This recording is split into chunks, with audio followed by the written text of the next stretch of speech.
Baik, Assalamualaikum warahmatullahi wabarakatuh. Alhamdulillah, tidak pernah berhenti kita memuji Sang Pencipta Allah atas segala nikmat yang dilimpahkan kepada kita.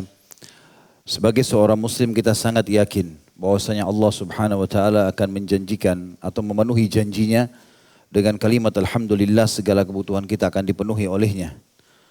Dan juga kita panjatkan salawat dan taslim kepada Nabi besar Muhammad sallallahu alaihi wasallam sebagai bentuk kepatuhan kepada Allah yang telah memerintahkan kita untuk mengucapkan salam hormat kepadanya. Melanjutkan bahasan kitab Minhajul Muslim kita dan kita masih dalam bab solat dan sudah panjang lebar membahas tentang bab imamah atau menjadi imam. Sudah kita bahas syarat-syarat menjadi imam, hukum orang yang lebih utama untuk menjadi imam, imamnya anak kecil, kemudian imamnya wanita, imamnya orang buta, imamnya orang yang kurang utama, kemudian imamnya orang yang bertayamum, imamnya orang yang musafir, berdirinya makmum bersama imam, ini juga sudah dirincikan. Pembatas imam menjadi pembatas bagi orang yang di belakangnya atau makmum, wajibnya mengikuti imam, kemudian penggantian imam dengan makmum karena adanya uzur secara agama, imam harus bisa meringankan sholatnya. Kemudian makruh imamah orang yang dibenci oleh jamaahnya. Juga orang yang patut berdiri di belakang imam dan berbaliknya imam setelah salam.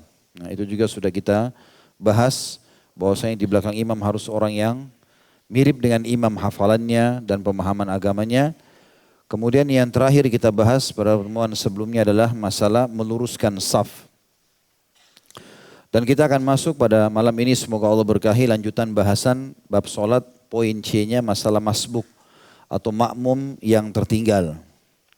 Syekh Abu Bakar rahimahullah menyusun poin-poin di sini. Poin pertama adalah mengikuti imam menurut keadaan yang didapatinya. Jika orang yang hendak menunaikan solat memasuki masjid dan ia mendapati solat sedang dilaksanakan, maka ia wajib memasuki masjid dengan segera dan mengikuti apa yang dilakukan imam sesuai dengan apa yang ditemukannya, baik dalam keadaan ruku, sujud, duduk ataupun berdiri. Hal ini berdasarkan sabda Rasulullah sallallahu alaihi wasallam di dalam hadis yang diriwayatkan oleh Imam Tirmidzi nomor 591. Idza ata ahadukumus salata wal imamu ala halin falyasna kama yasnaul imam. Jika salah seorang di antara kalian mendatangi salat dan ia mendapati imam sedang melakukan sesuatu, maka hendaklah ia melakukan sesuatu yang sedang dilakukan oleh imam tersebut. Meskipun hadis ini adalah hadis yang dhaif, namun mayoritas ulama telah mengamalkan kandungannya karena didukung dengan beberapa riwayat lain yang menguatkannya. Baik, saya rincikan dulu poin pertama ini, ikhwah dan akhwat sekalian, rahimani rahimakumullah.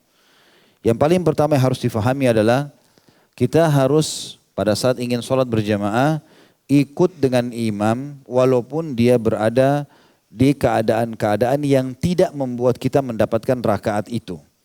Karena ada sebuah hadis yang berbunyi, siapa yang mendapatkan rukuknya imam maka dia telah mendapatkan rakaat tersebut. Maka pada saat kita masuk masjid, imam Allahu Akbar rukuk, kita sempat takbir Allahu Akbar dan ikut rukuk, kita dapat rakaat itu. Baik kalau imamnya sami Allah liman hamidah i'tidal atau imamnya lagi sujud, kebanyakan orang di negara kita di Indonesia yang sering kami temukan di masjid ya, kalau masuk masjid, dia lihat imamnya kalau sudah bangun dari rukuk. Ini rakaat terakhir bukan? Kalau seandainya dia tunggu aja imamnya sampai imam bangun dari sujud kedua, ternyata sudah tahiyat terakhir, ya sudah. Dia tunggu, biarin bubar itu, kemudian dia sholat sendiri atau dengan jamaah yang kedua. Gitu kan? Benar nggak itu sering terjadi? Ini sebenarnya kegiatan yang keliru. Ya. Sebab kita dianjurkan dalam syariat, tetap kita mengerjakan sholat dengan imam dalam keadaan apapun. Baik itu imamnya lagi ruku untuk mendapatkan rakaat itu, atau imamnya i'tidal, sami Allahu liman hamidah, atau imamnya lagi sujud, sama saja. Tetap kita harus mengikuti imam. Karena keutamaan tetap didapatkan di situ walaupun kita tidak dapatkan rakaat. Contoh misal imam sami Allahu liman hamidah, kita juga takbir Allahu Akbar, kita niat ikut i'tidal. Kita baca Rabbana walakal hamd. Sudah kita jelaskan dalam awal-awal bab solat. Kalau imamnya bilang Rabbana sami Allah liman hamidah, kita makmum mengatakan apa? Rabbana walakal hamd. Tidak usah ulangi lagi sami Allah liman hamidah. Makanya kita takbir Allahu Akbar lalu kita langsung mengatakan Rabbana walakal hamd mil'us samawati sampai akhir wa mil'ul ardi mil'u ma syi'ta min syai'in ba'd. Dan walaupun ini tidak mendapatkan rakaat itu, tapi kita dapat keutamaan i'tidal. Kemudian sujud, keutamaan sujud. Keutamaan dulu di antara dua sujud. Keutamaan sujud yang kedua. Keutamaan tahiyat. Tetap didapatkan. Dan umumnya ulama mengatakan salat berjamaah di awal waktu termasuk di dalamnya sini adalah kita mengikuti jemaah yang pertama lebih afdal daripada jemaah yang kedua. Walaupun kita enggak dapatkan satu rakaat pun dari jemaah yang pertama. Jadi maksudnya kalau ikhwah dan akhwat sekalian rahiman rahimakumullah masuk ke masjid. Kemudian menemukan ternyata imam sudah tahiyat terakhir. Mana lebih afdal? Kita ikut berjamaah sama imam di situ. Padahal tidak dapat satu rakaat pun. Atau kita bentuk jemaah baru bahkan kita bisa jadi imam. Maka mayoritas ulama mengatakan tetap jemaah pertama. Karena jemaah pertama dihitung lebih awal waktunya. Sementara dalam sebuah hadis Bukhari Muslim dikatakan, waktu ditanya kepada Nabi SAW, amal apa yang paling Allah cintai? Maka kata Nabi SAW, as-salatu ala waktiha. Salat pada waktunya. Pendapat yang paling kuat mengatakan awal waktunya. Ya, awal waktunya. Beda pahalanya orang yang jemaah pertama, beda dengan jemaah kedua. Beda orang yang sholat di akhir waktu dengan di awal waktu. Gitu kan? Maka begitu mendapatkan jemaah pertama jauh lebih afdal. Ini yang pertama kita bisa ambil dari poin pertama ini. Makanya beliau menekankan di sini, maka saya ulangi jika orang yang hendak memenuhikan sholat memasuki masjid dan ia mendapati sholat sedang dilaksanakan, maka ia wajib memasuki masjid dengan segera dan mengikuti apa yang dilakukan imam sesuai dengan apa yang ditemukannya. Baik dalam keadaan ruku, sujud, duduk ataupun berdiri. Dan ini hadis dilemahkan oleh para ulama. Ini pelajaran pertama dari poin pertama, pelajaran kedua dari poin yang pertama ini. Tapi ada hadis-hadis sahih yang mendukung ini. Di antaranya adalah kata Nabi SAW, innama ju'ilal imam liyutamma bihis salah. Imam dijadikan untuk menyempurnakan salat. Ini hadis sahih. Dalam riwayatnya dikatakan kalau dia ruku', kalau dia sujud, sujudlah. Bahkan riwayat lain mengatakan kalau imam kalian sedang duduk, duduklah bersamanya. Walaupun lagi sholat. Tapi dia duduk tiba-tiba maka duduklah bersamanya. Maka imam kita tahu misalnya kalau kita tahu duhur yang kita sedang sholat sama imam 4 rakaat. Tapi imamnya ragu. Kayaknya 3 nih imam yang ragu. Lalu tiba-tiba imamnya nambah rakaat. Apa yang antum lakukan sebagai makmum? Ikut. Padahal kita sudah 5 rakaat. Iya enggak? Karena imamnya diikuti. Kita tetap dapat pahala. Kita sudah ingatkan subhanallah, imamnya tidak mau. Dia lebih yakin dengan dirinya. Maka dia sholat sekarang dengan niat mengira bahwasanya baru 3 rakaat. Antum sudah 5 rakaat. Tapi tetap antum ikut. Baik. Pada saat itu misalnya tiba-tiba imamnya ingat. Oh iya ternyata saya salah nih. Imamnya baru ingat. Lalu dia sujud sahwi. Antum salah atau tidak? Kita lagi tidak salah sebagai makmum kan? Tapi imamnya salah. Dia sujud sahwi antum ikut nggak? Ikut. Padahal kita nggak salah, gitu kan? Karena imam memang dijadikan untuk menyempurnakan sholat. Makanya Abu Hanifah rahimahullah dengan sangat bijak memberikan gambaran tentang imam. Bahkan beliau merincikan tentang masalah kenapa makmum dalam mazhab Hanafiyah tidak perlu lagi baca Al-Fatihah kalau sholatnya jahriyah, sholatnya ngerasin suara. Subuh, maghrib, isya. Pokoknya imam sudah waladhdallin, amin, kita tidak usah baca Al-Fatihah. Dengarin saja imam baca surah. Hanafiyah menekankan sekali masalah itu dengan mazhab Hanabilah. Dua mazhab ini mengatakan tidak ada Al-Fatihah lagi dibaca pada saat sholatnya berjamaah sama imam. Kalau Imam Ahmad cuma mengatakan hadis Nabi SAW yang sahih riwayat Bukhari, waktu Nabi SAW lagi baca setelah waladhdallin beliau baca surah, ada sahabat yang belum membaca Al-Fatihah. Maka Nabi SAW terganggu. Beliau pun habis sholat mengatakan mali unazi'. Kenapa tadi saya bentrok dengan bacaan kalian? Rupanya para sahabat sudah faham. Oh kami dilarang baca Al-Fatihah nih. Maka mereka pun mengatakan kami tidak pernah lagi membaca Al-Fatihah di belakang Nabi SAW di sholat jahar. Tapi mazhab Hanafiyah berbeda. Dia memberikan dalil rasional. Kalau orang sedang menghadap seorang raja, sosok raja. Tentu ini contoh rasional saja. Karena mazhab Hanafi kebanyakan menggunakan dalil-dalil akal. Beliau mengatakan Imam Hanifah rahimahullah, perumpamaan orang sholat berjamaah seperti beberapa orang yang ingin menghadap raja.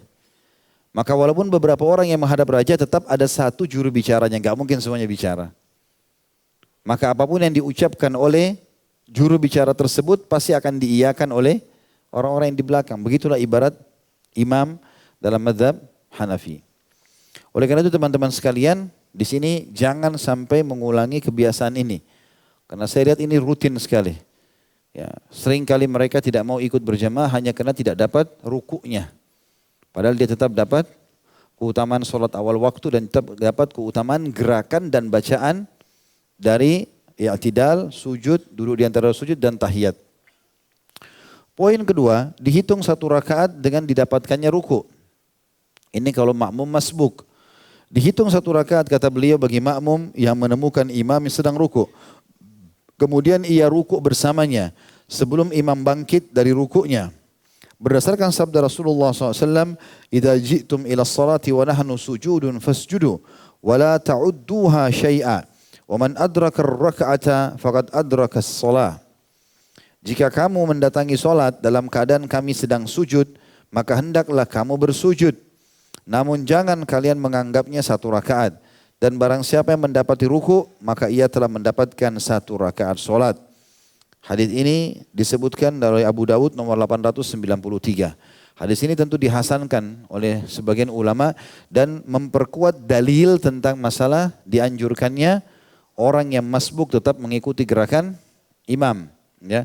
Karena Nabi SAW mengatakan dalam hadis ini, kalau kalian dapatkan kami sedang sujud, maka sujudlah bersama kami. Jadi jangan tunggu, ya, karena kehilangan banyak keutamaan. Poin nomor 3, mengganti rakaat yang tidak didapatkan setelah imam salam. Setelah imam salam, hendaklah makmum yang masbuk mengganti rakaat solat yang terlewat atau yang tidak didapatkannya bersama imam.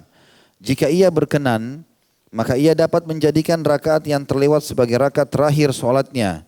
Berdasarkan sabda Rasulullah SAW, "Fama adraktum fasallu wa ma fatakum fa'atimmu." Apa yang kamu dapatkan dari solat imam, hendaklah kamu solat bersamanya. Sedangkan apa yang terlewatkan darimu, hendaklah kamu menyempurnakannya. Hadis ini riwayat Imam Muslim di nomor 602.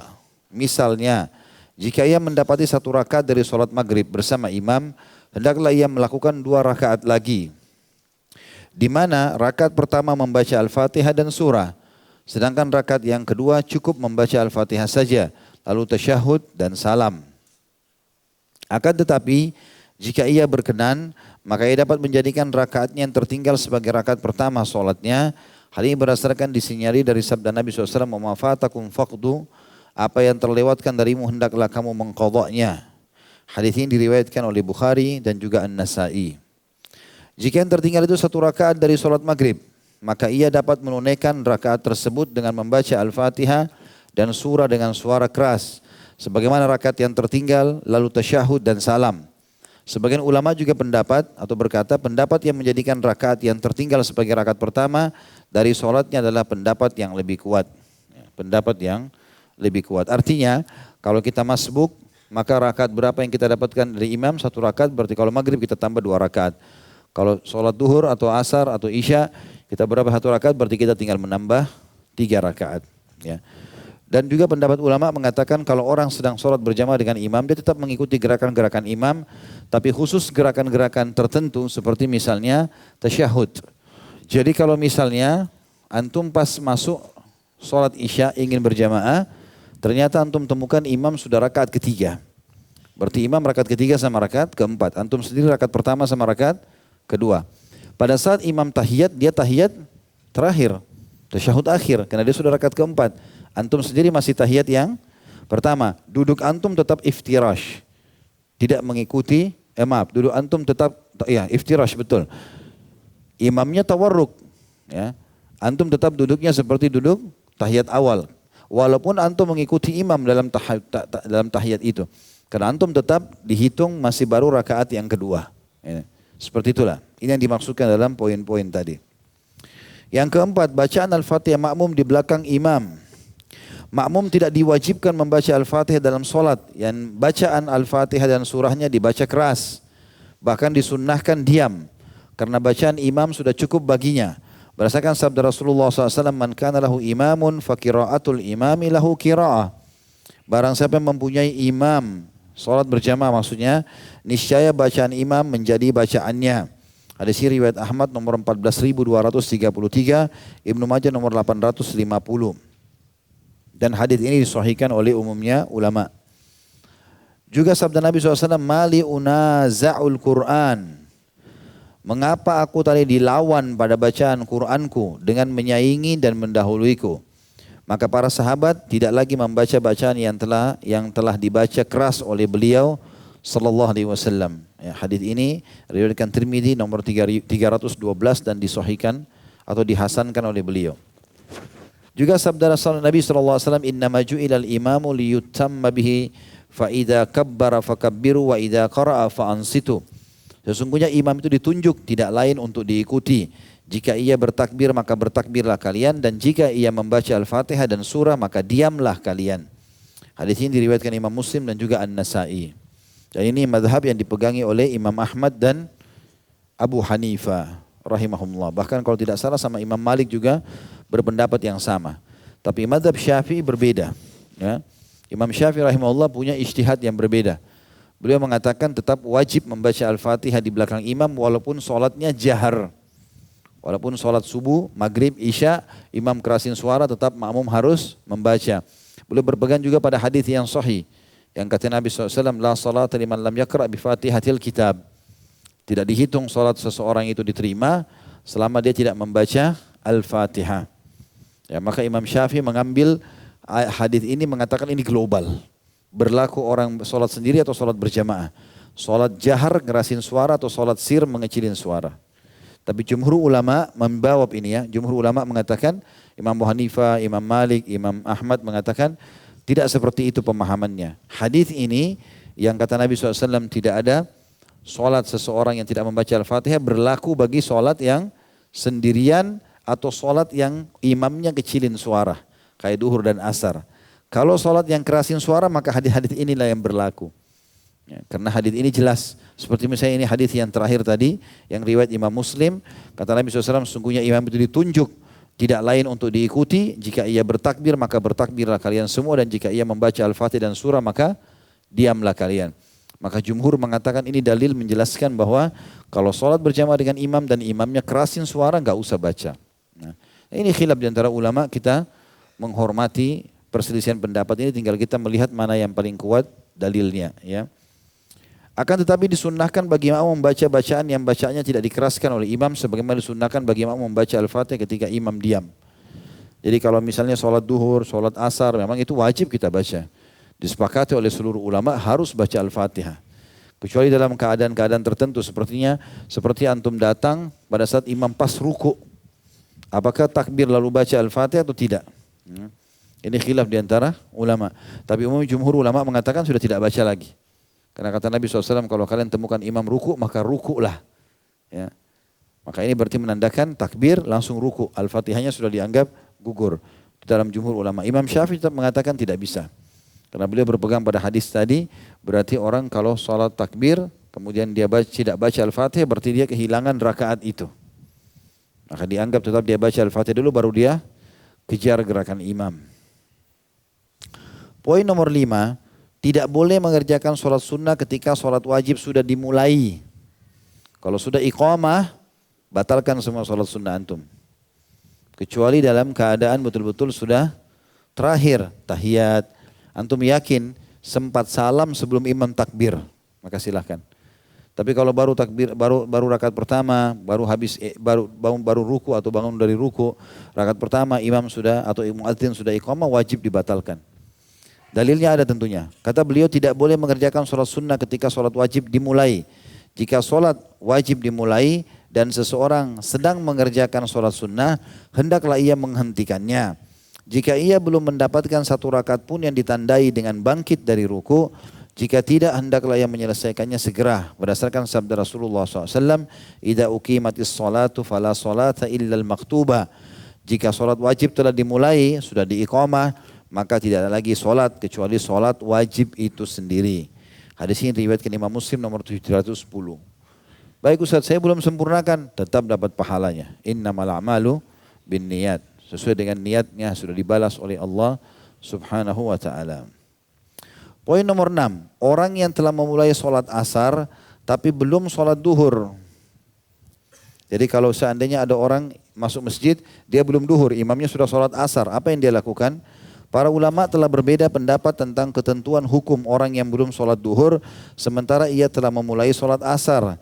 Apakah orang itu sholat bersama imam dengan niat sholat duhur, kemudian setelah salam ia berdiri kembali untuk menunaikan sholat asar, atau ia sholat bersama imam dengan niat sholat asar, kemudian setelah selesai ia berdiri kembali dan menunaikan sholat duhur serta sholat asar secara berurutan dengan alasan memelihara urutan sholat.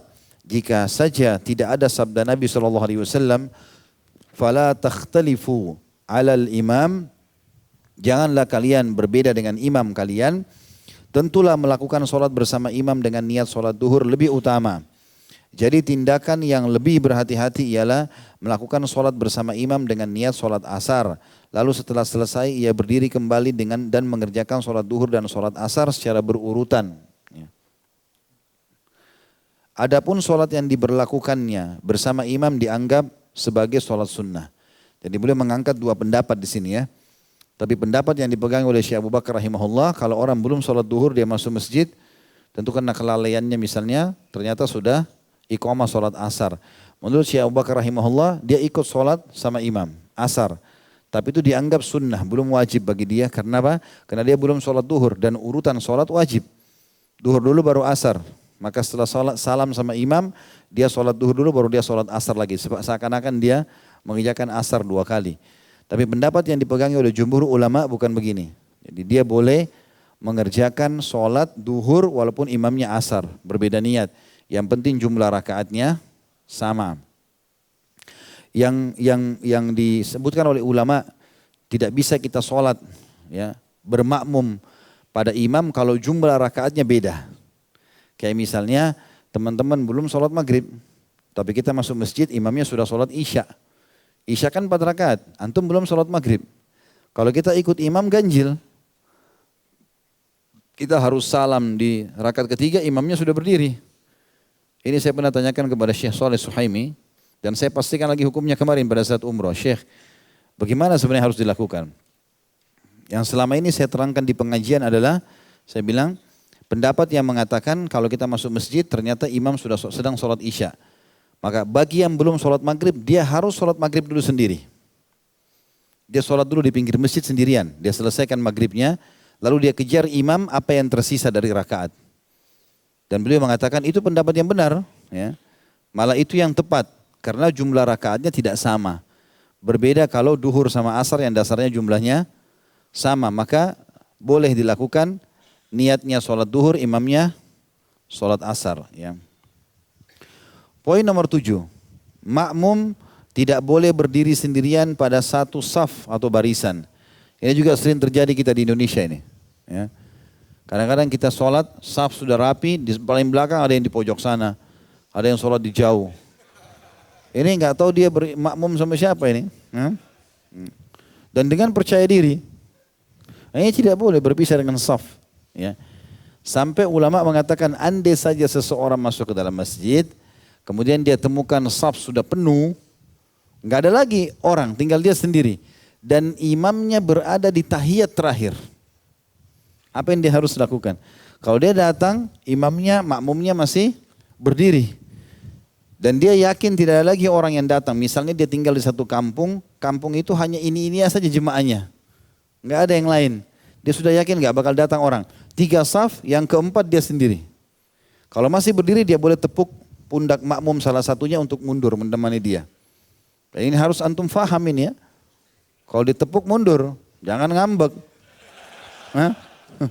Lah iya. Berarti dia mau antum mundur gitu kan. Maka mundurlah kita dari saf tersebut. Ya. Mundur. Tapi kalau kita datang dalam kondisi sudah tahiyat terakhir, saking pentingnya tidak boleh menyendiri, sampai dianjurkan oleh sebagian ulama untuk duduk di belakang makmum yang pas di belakang imam di saf terakhir, lalu menempelkan lutut di dekat dengan telapak kaki dia. Supaya kesannya saf itu nyambung. Ya. Ini juga jangan kaget ya kalau tiba-tiba ada yang tempelin lututnya. Ya. Karena ada memang pendapat yang begitu. Kalau memang tidak ada lagi orang yang datang dan dia yakin itu. Tapi kalau antum tidak tahu kondisi masjid itu, mungkin masih ada makmum datang, ya sudah antum berdiri sendiri nggak apa-apa. Ya. Ini larangan sebab ada tekanan tentang tidak bolehnya orang berdiri sendiri di saf. Ya. Kata Syekh Abu Bakar rahimahullah, bagi makmum tidak dibolehkan berdiri sendirian di belakang satu barisan. Jika ia tetap memilih untuk melakukannya, maka tidak ada solat baginya. Berdasarkan sabda Nabi SAW yang ditujukan kepada orang yang solat sendirian di belakang satu barisan. Istaqbil solatak, wala solata limunfaridin khalfas saf. Ulangi solatmu, karena tidak ada solat bagi orang yang berdiri menyendiri di belakang satu barisan. Hadis riwayat Ibnu Majah nomor 1003 dan Imam Ahmad nomor 15.862 dengan sanad yang baik atau bisa diterima. Jika ia berdiri di samping kanan imam, maka hal itu tidak menjadi masalah. Ada juga keadaan satu, kalau misalnya antum datang ke saf masjid, 3 saf sudah terisi. Antum yakin tidak lagi orang yang datang nih. Karena antum tahu di kampung antum ini yang sholat cuma ini saja. Yang lain Allahu alam di alam mana. Ya. Maka antum kemudian ambil inisiatif untuk berdiri di samping imam. Boleh. Ya, tapi ini mudah-mudahan juga dalam kondisi makmum-makmum yang lain sudah faham ya. Nanti dikira antum aliran baru lagi. Padahal sebenarnya itu boleh. Ya. Boleh berdiri di belakang atau di samping imam. Kalau tidak ada lagi orang di belakang. Dikhawatirkan kalau antum di belakang sendirian nanti safnya.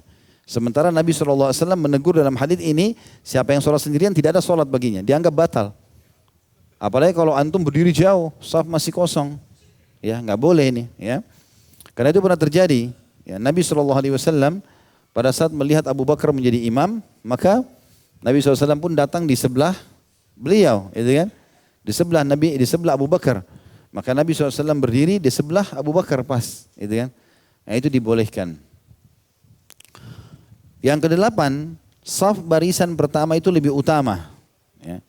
Tentu ini bagi laki-laki yang kita maksudkan ya. Dalam sholat disunnahkan berusaha, ini juga di poin ke-7 perlu kita garis bawahi ya. Saking pentingnya teman-teman tidak boleh berdiri sendiri sampai boleh melangkah dalam sholat. Melangkah dalam sholat mengisi saf. Bahkan dalam hadis sahih kata Nabi SAW, ya, langkah yang paling mulia di muka bumi adalah langkah mengisi saf. Ya.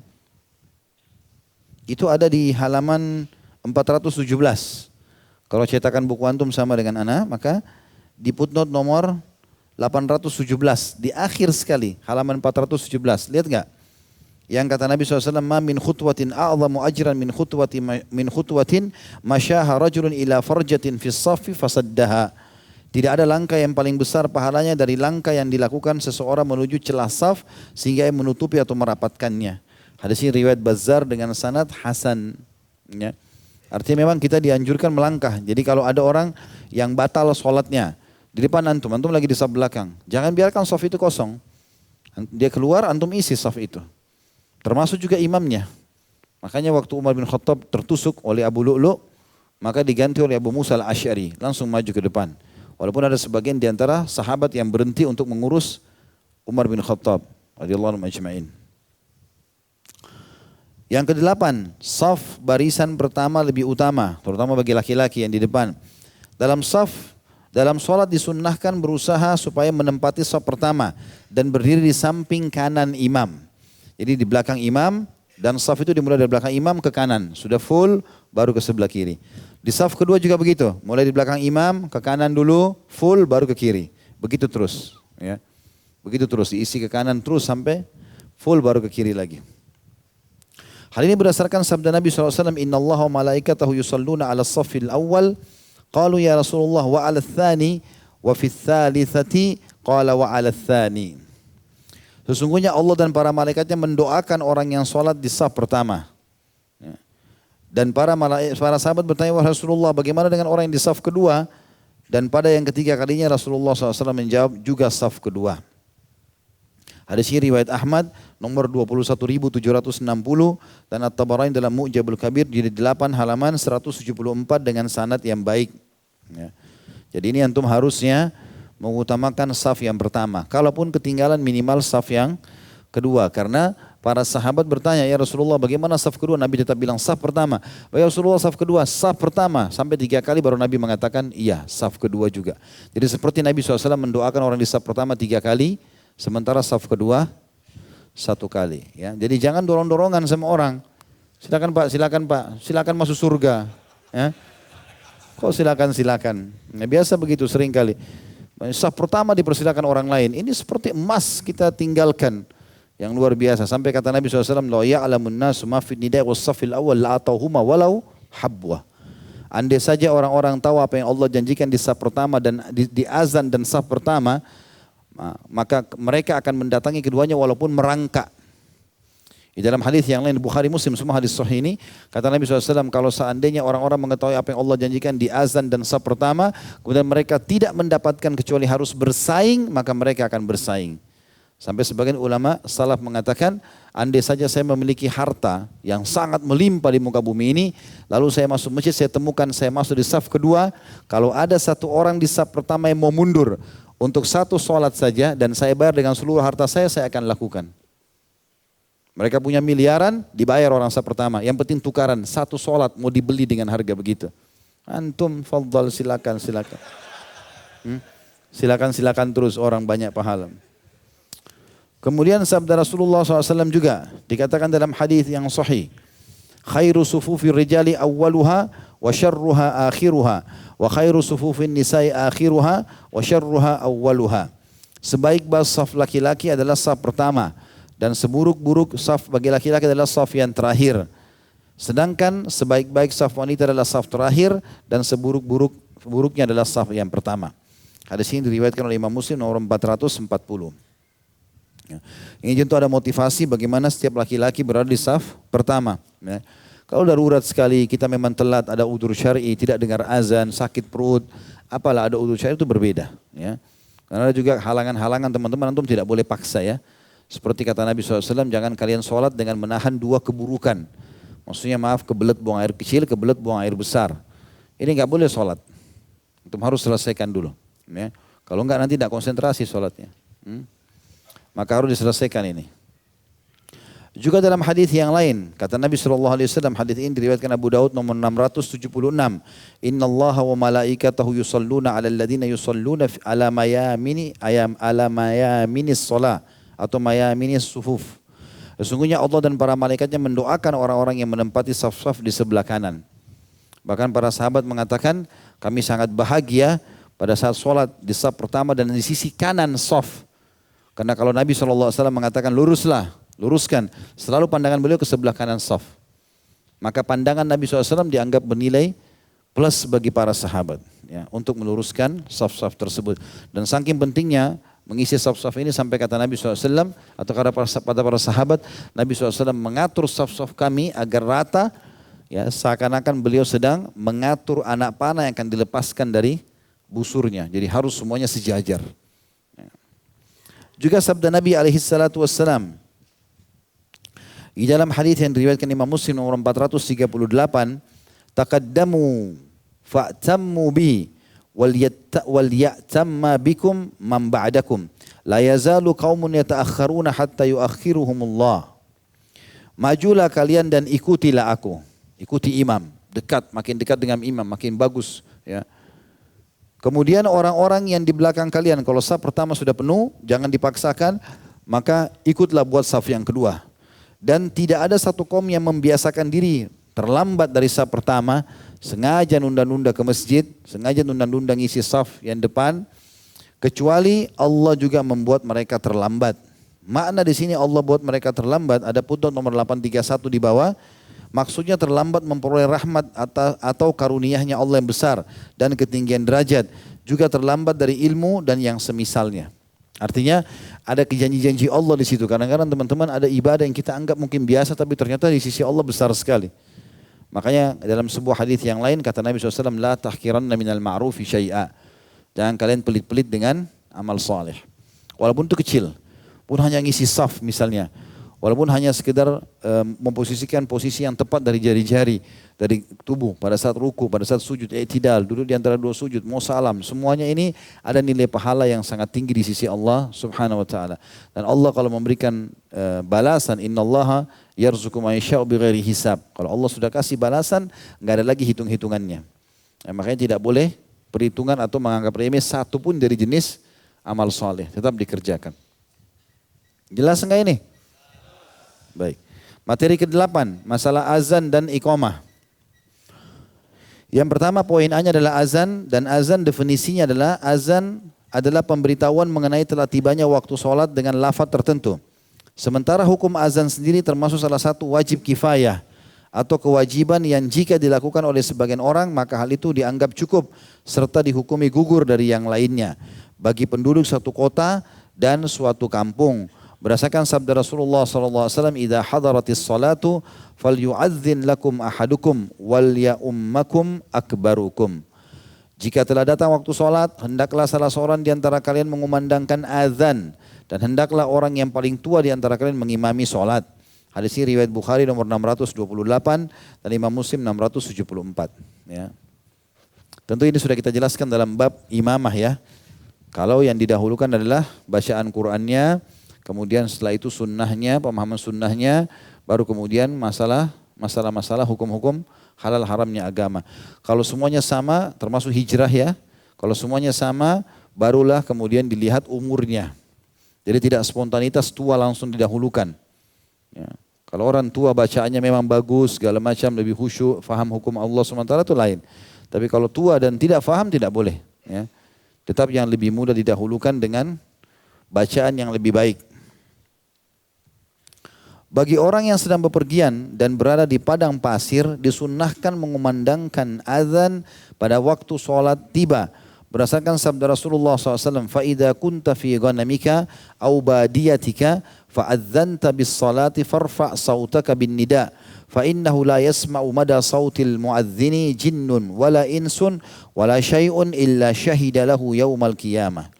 Jika kamu sedang mengembalakan kambingmu atau berada di padang pasirmu, hendaklah kamu mengumandangkan adzan sholat pada waktu sholat tiba. Dan keraskanlah suaramu ketika mengumandangkannya, karena tidaklah jin, manusia, dan sesuatu yang mendengar lengkingan suara muadzin, melainkan ia akan menjadi saksi baginya pada hari kiamat. Hadis ini riwayat Bukhari nomor 609. Ya. Dan ini teman-teman sekalian, jelas maknanya. Jadi kalaupun antum sholat sendiri, misalnya kita lagi musafir, kemudian kita sholat di hotel, datang ke satu negeri, susah masjidnya. Dan kita mungkin juga dalam kondisi safar pun boleh sholat tidak di masjid, gugur baginya ya. Walaupun dia boleh ke masjid, lebih afdal. Tapi kalau dia mau sholat sendiri di kamar, dia azan juga. Ya, di kamar hotel misalnya, dia tetap azan. Yang penting kan kita ingin agar lingkungan kita menjadi saksi pada hari kiamat. Temboknya, udaranya, jinnya, manusianya, kita tidak tahu siapapun. Allah datangkan menjadi saksi pada hari kiamat untuk menambah pahala kita. Dan ulama mengatakan muadzin lebih afdal daripada imam. Ya, karena kalau kita semua makmum dapat pahala kita masing-masing sesuai dengan kadar keikhlasan, imam panen pahala kita, muadzin panen pahala seluruh orang. Ya, karena dia memanggil untuk azan.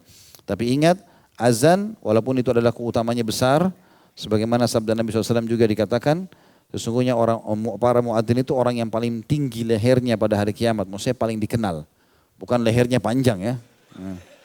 Ya kalau antum baca lafaz hadis itu nanti jadi bingung kalau nggak tahu. Lihatnya paling dikenal, dilihat nanti pada hari kiamat, dia tahu ini muadzin. Gitu. Tapi tetap tidak boleh azan yang suaranya hancur juga ini. Harus yang benar suaranya. Karena pernah ada sahabat mimpi. Waktu Nabi SAW awal hijrah ke Madinah, sudah ada perintah sholat. Tapi sahabat ngumpul cuma lihat waktu sholat. Gitu kan. Oh ini matahari, oh ini sudah begini ya. Bayangan sudah begini, mereka ikuti. Ya, misalnya subuh dengan mulai kelihatan langit. Kemudian duhur sudah mulai tegak. Kalau ditancapkan tombak bayangannya sejajar. Atau condong sedikit. Begitu ada bayangan sedikit berarti sudah masuk waktu duhur. Kalau asar sudah memanjang bayangan itu, gitu kan. Maghrib begitu muncul awan merah, hilang awan merah masuk isya. Maka mereka mau pada saat kumpul ada panggilan apa nih? Nabi SAW sempat memberikan kesempatan sahabat untuk mencari tahu. Ada sahabat yang mau mengikuti trompetnya orang Yahudi, ada yang mau mengikuti loncengnya orang Nasrani. Di antaranya ada seorang sahabat, dia pengen cari lonceng tapi nggak ketemu di Madinah. Karena nggak ada Nasrani. Di Madinah nggak ada Nasrani gitu kan. Orang-orang Nasrani ada di Najran, Najran jauh. Di Madinah cuma ada orang-orang Yahudi. Dan para sahabat berusaha tidak mau menyerupai orang Yahudi. Maka sahabat ini tidur siang dan dia mimpi, dalam mimpinya ada orang bawa lonceng. Dia nggak kenal. Lalu dia bilang, maukah kau jual lonceng itu untuk kau, untukku? Kata orang itu dalam mimpi, kau mau apain lonceng ini? Dia bilang, saya mau pakai untuk ya, panggilan sholat kami. Maka kata orang tersebut, maukah saya tunjukkan kepadamu yang lebih baik daripada ini? Kata dia, iya. Maka diajarkan lafaz azan sebagaimana sudah kita tahu kepada sahabat ini. Waktu dia bangun, dia langsung lapor kepada Nabi SAW, ya Rasulullah begini mimpi saya. Maka kata Nabi SAW, mimpi yang baik. Tapi apa perintah Nabi? Ajarkan lafaz itu kepada Bilal karena suaranya lebih bagus dari kamu. Ya, sudah paham? Ya, berarti harus yang suaranya bagus, apalagi sholat subuh. Ya, buat orang jadi bangun tidur, bagusnya. Ini dia azan orang tutup kuping. Karena suaranya ribut. Ada orang kadang-kadang hanya ingin kenal keutamaan, tapi dia nggak paham ini ya. Poin nomor 3, lafaz azan. Adapun lafaz azan sebagaimana diajarkan oleh Rasulullah SAW kepada Abu Mahdhurah adalah berikut ini. Allahu Akbar, Allahu Akbar. Allah Maha Besar, Allah Maha Besar. Asyhadu an la ilaha illallah. Asyhadu an la ilaha illallah. Aku bersaksi bahwasanya tidak Tuhan yang berhak disembah melainkan Allah. Aku bersaksi bahwasanya tidak Tuhan yang berhak disembah melainkan Allah. Asyhadu anna Muhammadar Rasulullah. Asyhadu anna Muhammadar Rasulullah. Aku bersaksi bahwasanya Muhammad adalah utusan Allah. Aku bersaksi bahwasanya Muhammad adalah utusan Allah. Kemudian Rasulullah SAW mengulangi lagi bacaan 2 kalimat syahadat. Ya, sebanyak 2 kali dengan suara keras. Ini yang disebut dengan at-tarji'. Ya. Kemudian hayya 'alas shalah, maksudnya asyhadu an la ilaha illallah. Ya, asyhadu an la ilaha illallah seperti itulah. Asyhadu anna Muhammad Rasulullah. Ya, terus diulangi sampai 2 kali. Kemudian hayya 'alas shalah. Hayya 'alas shalah, mari menunaikan salat. Mari menunaikan salat. Hayya 'alal falah. Hayya 'alal falah, mari menuju kepada kemenangan. Mari menuju kepada kemenangan. Sedangkan dalam azan subuh Nabi SAW menambahkan kalimat as-salatu khairum minan naum. As-salatu khairum minan naum. Salat itu lebih baik daripada tidur. Salat itu lebih baik daripada tidur. Allahu Akbar, Allahu Akbar. Allah Maha Besar, Allah Maha Besar. La ilaha illallah. Tidak ada Tuhan yang berhak disembah kecuali Allah. Tentu di dalam azan pertama Nabi SAW di azan subuh, karena di zaman Nabi SAW ada 2 azan. Azan pertama tanpa as-salatu khairum minan naum. Azan kedua baru pakai as-salatu khairum minan naum. Makanya teman-teman kalau umroh atau haji, jangan heran di Masjid Haram Mekah sama Nabawi begitu memang. Ada jemaah saya karena belum paham itu hari kita juga sempat lupa nyampaikan. Maka dia dengar azan, dia pergi masjid, dikira sudah azan subuh. Padahal masih azan pertama dan jaraknya masih 40-45 menit. Ya. Kemudian dia bilang, saya pikir ini sholat qobliyah subuh Ustaz. Maksudnya sholat sunnatul fajr. Tapi kok enggak iqamah gitu ya. Karena ada orang di depan saya sholatnya banyak sekali, rakaat-rakaat. Karena anda azan pertama ke azan kurang masih bisa sholat tahajud kan. Orang pada sholat tahajud, dia bilang kemudian ada azan yang kedua. Baru habis itu ditanya, saya bilang memang saya keliru Pak, saya lupa tak sampaikan. Memang di sini azannya 2 kali dan memang begitu sunnah Nabi alaihissalam. Makanya beliau mengatakan kalau kalian dengarkan azan yang pertama, lanjutkanlah makan di bulan Ramadan karena belum masuk waktu larangan. Kalau kalian dengarkan azan yang kedua, baru berhentilah makan dan minum. Abu Mahdhurah radhiyallahu anhu menuturkan, Nabi SAW mengajariku azan sebagai berikut: Allahu Akbar, Allahu Akbar, Allahu Akbar, Allahu Akbar. Jadi di sini perbedaan lafaz pertama cuma 2 kali Allahu Akbar, tapi lafaz kedua adalah 4 kali. Dan ini dua-duanya sunnah Nabi alaihissalam. Asyhadu an la ilaha illallah, asyhadu an la ilaha illallah, asyhadu anna Muhammad Rasulullah, asyhadu anna Muhammad Rasulullah. Ini diulangi sampai 2 kali. Hayya 'alas shalah, hayya 'alas shalah, hayya 'alal falah, hayya 'alal falah. As-salatu khairum minan naum, as-salatu khairum minan naum. Allahu Akbar, Allahu Akbar, la ilaha illallah. Ini ditambah kalau subuh tentang as-salatu khairum minan naum. Yang keempat, persyaratan muadzin. Untuk menjadi muadzin apa syaratnya? Sebaiknya muadzin adalah orang yang jujur, suaranya lantang dan mengetahui waktu-waktu sholat. Saat mengumandangkan azan, hendaklah ia mengumandangkannya dari tempat yang tinggi seperti menara dan yang lainnya. Tentu ini di zaman dulu untuk didengar oleh orang lain. Alhamdulillah sekarang sudah ada pengeras suara dan dimudahkan oleh Allah SWT. Hendaklah ia memasukkan kedua telunjuknya pada lubang kupingnya. Ya. Telunjuk dimasukkan ke kuping. Sambil menoleh ke kanan dan ke kiri. Seraya menyebutkan kalimat hayya 'alas shalah, hayya 'alas shalah. Ya. Ini terutama dalam hayya 'alas shalah dan hayya 'alal falah dianjurkan untuk balik ke kanan, menarik suara itu sampai ke kiri. Tapi dari lafaz Allahu Akbar selain hayya 'alas shalah dan falah ini dianjurkan hanya ke depan saja. Tapi sunnahnya menutup kuping. Ya. Menutup kuping dengan jari telunjuk. Kata beliau, kemudian hendaklah ia tidak mengambil bayaran atas azannya. Kecuali dari baitul mal atau kas negara ataupun dari wakaf. Ya. Artinya jangan dia bilang, saya mau azan tapi bayar saya sekian ya. Tapi kalau dia menjadi marbot masjid, dia menjadi pegawai rutin masjid lalu digaji dari wakafnya, maksudnya uang sunduknya, uang amalnya, atau pemerintah yang bayar nggak ada masalah. Ya. Poin B-nya masalah iqamah. Berhubungan dengan masalah hukum iqamah, iqamah merupakan salah satu perbuatan sunnah yang sangat dianjurkan pada tiap-tiap sholat wajib yang 5, baik yang dilakukan pada waktunya atau yang tertinggal. Berdasarkan sabda Nabi SAW, "Ma min thalathatin fi qaryatin wala badwin la tuqamu fihimus salatu illa qad istahwadha alaihimus syaitan fa alayka bil jama'ah fa innama ya'kulu dhi'bu minal ghanamil qasiyah." Tidaklah ada 3 orang di satu kampung atau daerah pedalaman yang mereka tidak mendirikan sholat berjamaah di dalamnya, melainkan syaitan pasti akan menguasai mereka. Karena itu, hendaklah kamu selalu mendirikan sholat berjamaah.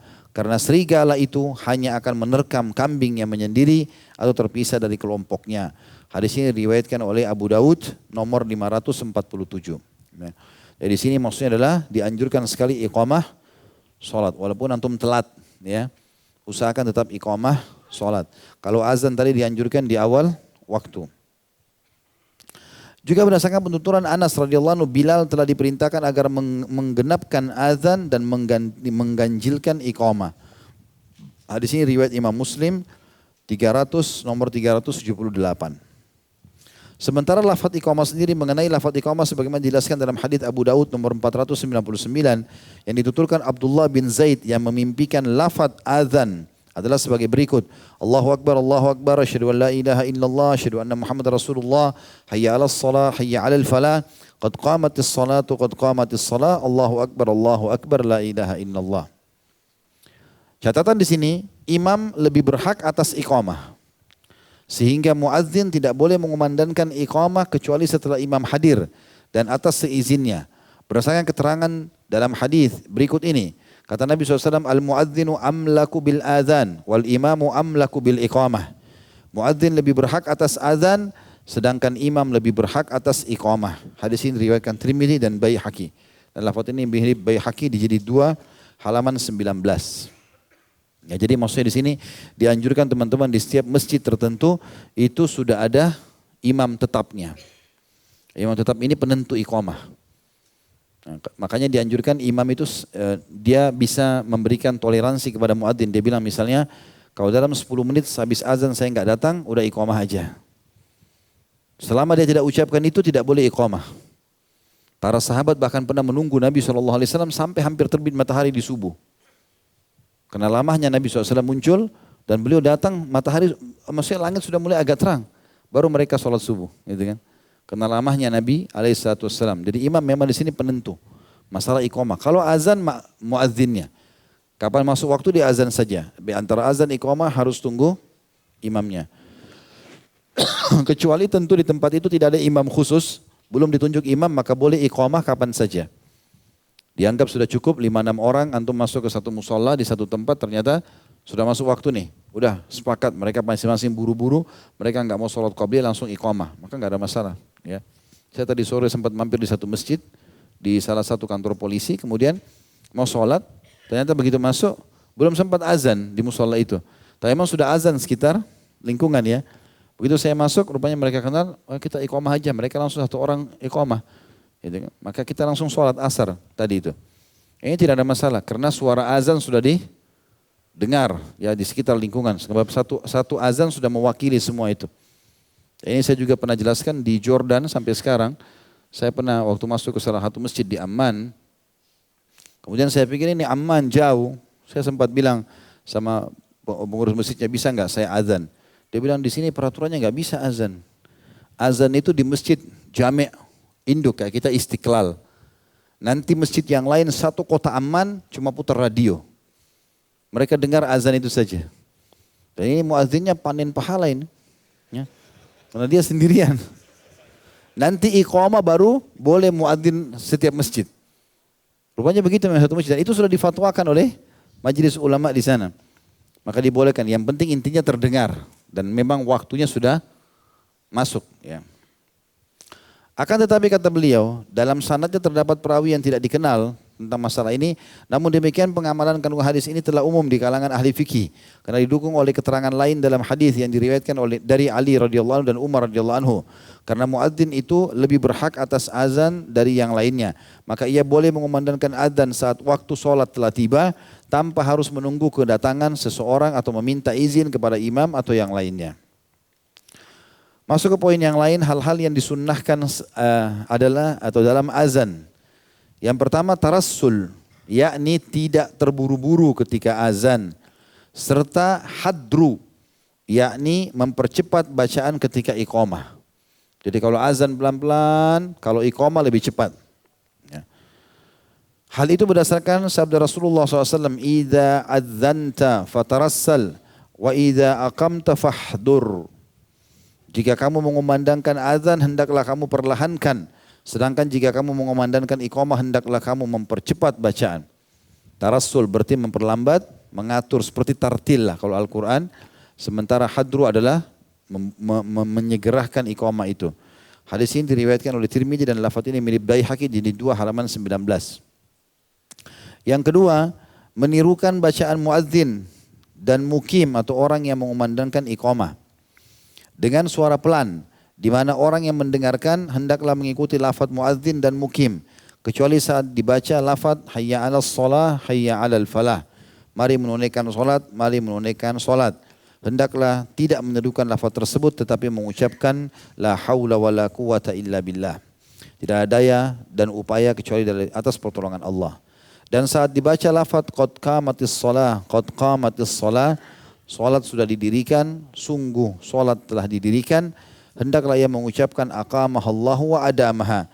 Semoga Allah tetap mendirikannya dan mengabadikannya. Qad qamatis shalah, ya. Berdasarkan hadis ini diriwayatkan oleh Abu Dawud nomor 528. Anna Bilalan akhadha fil iqamati falamma an qala qad qamatis salatu qala Nabi SAW aqamahallahu wa adamaha.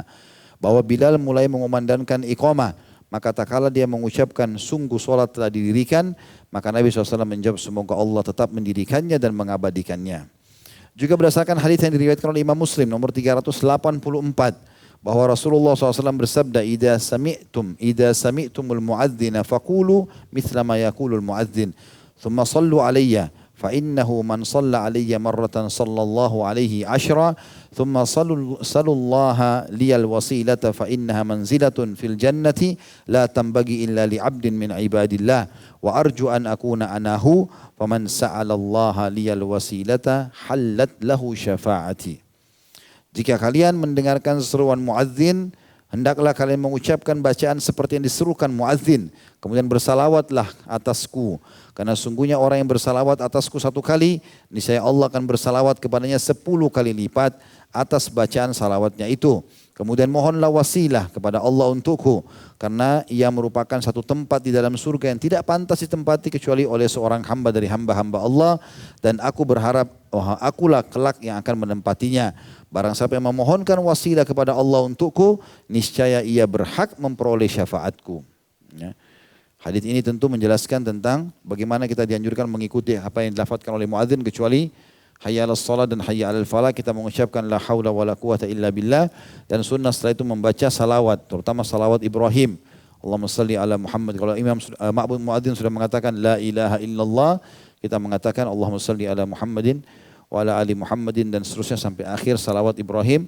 Kemudian kita baca Allahumma rabba hadhihi da'wati tamma was salatil qa'imah ati Muhammadanil wasilah. Kita minta al-wasilah. wal fadilah wa ba'athu maqaman mahmud alladhi wa'atta innaka la tukhliful mi'ad. Kita meminta al-wasilah ini maksudnya istana di salah satu istana tertinggi di surga.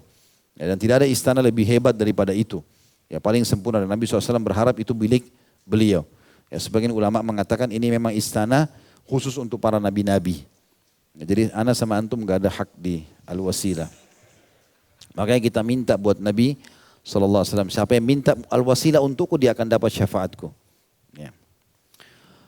Selanjutnya yang ketiga, berdoa memohon kebaikan setelah azan. Antara azan dan iqamah. Hal ini berdasarkan keterangan dalam hadis yang diriwayatkan oleh Tirmidzi nomor 212 dan dihasankannya bahwasanya Rasulullah SAW bersabda, ad-du'a la yuraddu bainal adhani wal iqamah. Doa yang dipanjatkan antara azan dan iqamah tidak akan ditolak. Kemudian dalam hadis yang lain dijelaskan bahwa setelah azan maghrib Rasulullah SAW berdoa, Allahumma hadha ikbalu lailik wa idbaru naharik wa aswatu du'aika fakfirli. Ya Allah, saat ini adalah saat kedatangan malammu dan saat kepergian siangmu serta saat suara-suara memanggilmu, maka ampunilah dosa-dosaku. Ya. Hadis ini diriwayatkan oleh Abu Dawud nomor 530. Nomor 530. Baik, sampai sini teman-teman sekalian bahasan tentang sholat kita. Kita sudah bahas masalah makmum, masalah azan dan masalah iqamah. Insya Allah kita akan lanjutkan pertemuan akan datang nanti materi ke-9, qasar, sholat jama', sholat orang sakit dan sholat dalam keadaan genting. Ya.